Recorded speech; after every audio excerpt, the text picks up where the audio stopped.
Киеве в российском посольстве прошли выборы в Государственную Думу. Здание находилось под усиленной охраной Нацгвардии и полиции. Не обошлось без провокаций. Подробнее в сюжете.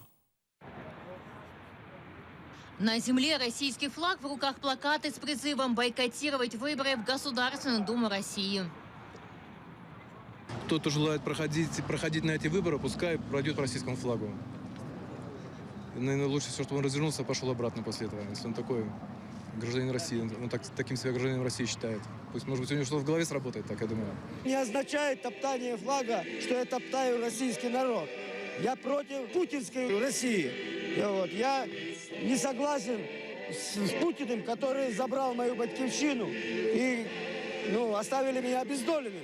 Более 100 нацгвардейцев окружили российское посольство. Национальная полиция обеспечивает порядок.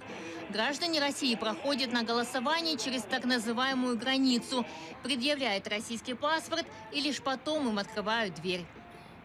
Я понял, я просто думал, что тут можно.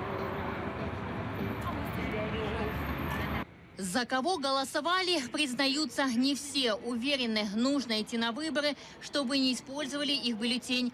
Впрочем, не исключает, что их голоса могут посчитать так, как 2,5 года назад в марте считали голоса крымчан на псевдореферендуме. Во время аннексии был референдум в Крыму, когда проголосовала бы там Польша. Не было там никакого референдума.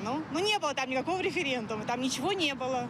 Вы не думаете, что также будут считать ваши голоса? Думаю. Но все равно надо проголосовать, чтобы быть спокойным за себя, что я все равно проголосовала. Большего я сделать не могу. Хотим перемен.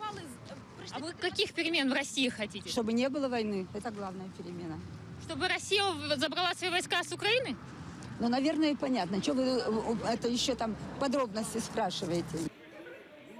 Не обошлось и без провокаций. Свободовцы сбили одного из желающих проголосовать и попытались снести ограждение. Другой активист бросил яйцом в избирателя. Началась потасовка, которая переросла в драку.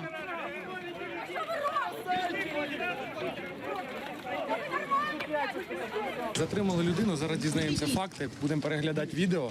Є попередня інформація, що людина вдарила іншу людину. Так що будемо зараз дізнаватися. Це є порушення закону України.